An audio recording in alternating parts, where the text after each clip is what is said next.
Good afternoon, everyone. Welcome to the Dojo Live recap show. Today is Monday, April 26, 2021. I'm Tulio Ragusa, broadcasting from Southern California, rainy Southern California today. And I'm Oh, joined by Carlos Ponce in Cuernavaca, Mexico, and Kim Lantis in cheers. Hermosillo, Mexico. Hey, Yes, cheers. cheers. Where's it? Cheers. Water versus wine. Yeah, well, she can turn the former into the latter, right?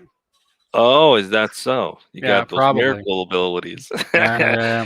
All That right. would be something. Remember, she brings So the fun energy and the the magic to the f- show. that's Yeah. right, and you bring the silence, of Yes, course. exactly.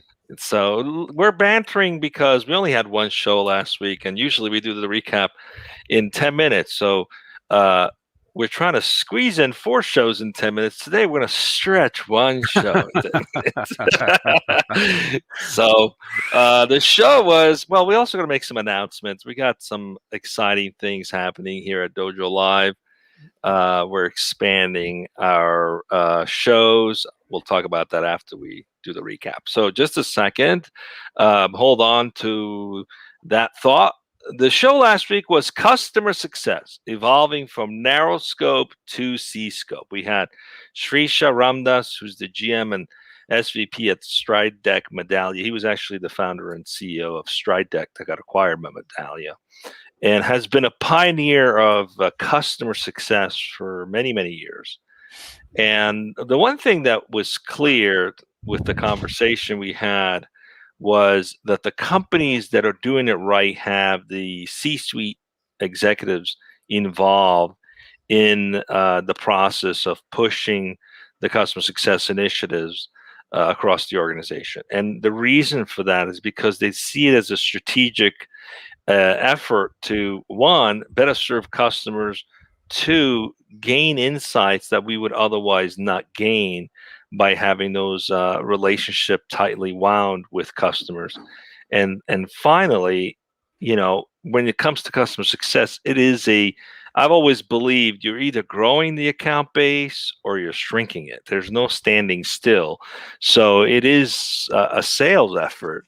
It's a farming sales effort, but nonetheless, it is a sales effort. And the companies that view it that way see the strategic value from that. What did you guys gain And from the and conversation? become customer obsessed, as it is now said. All Absolutely, right. absolutely.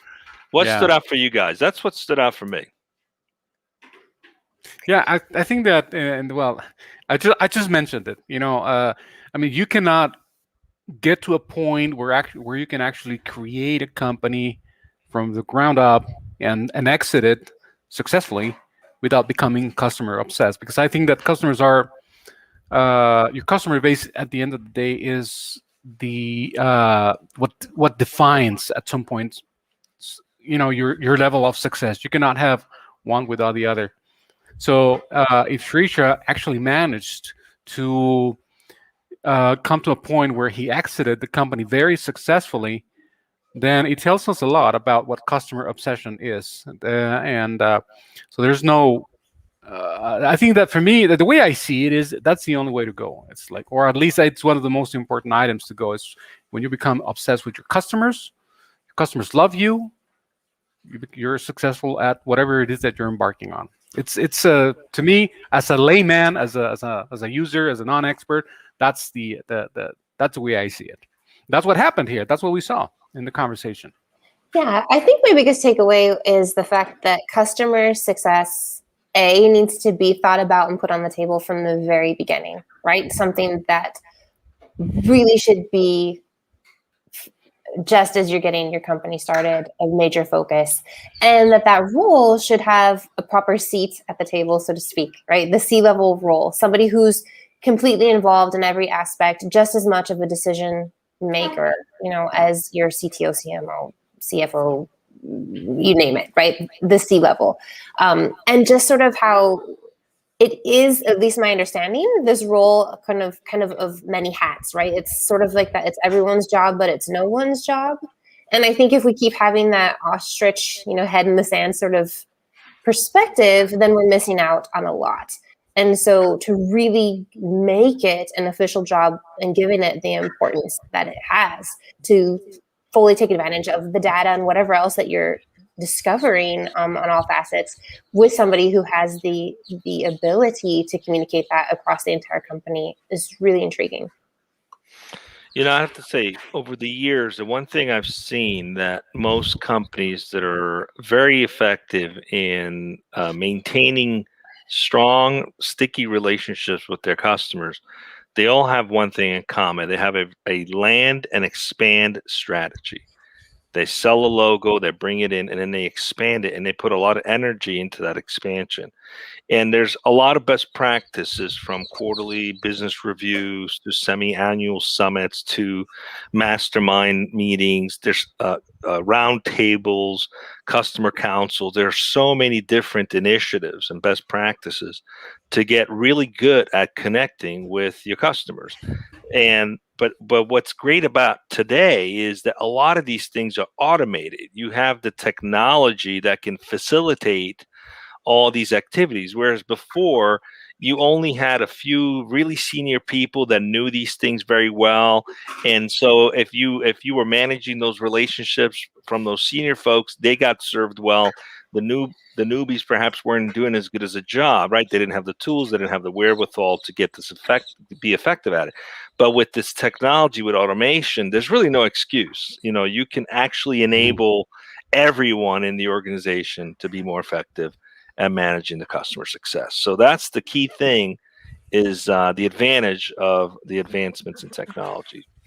Any other comments, guys, before we announce what's coming up? No, I mean, I look forward to announcing what's coming up because I think it's getting exciting here at DojoLIVE. Wouldn't you agree, Tulio? Absolutely. Okay. And Kim, of course. So I don't agree. Okay.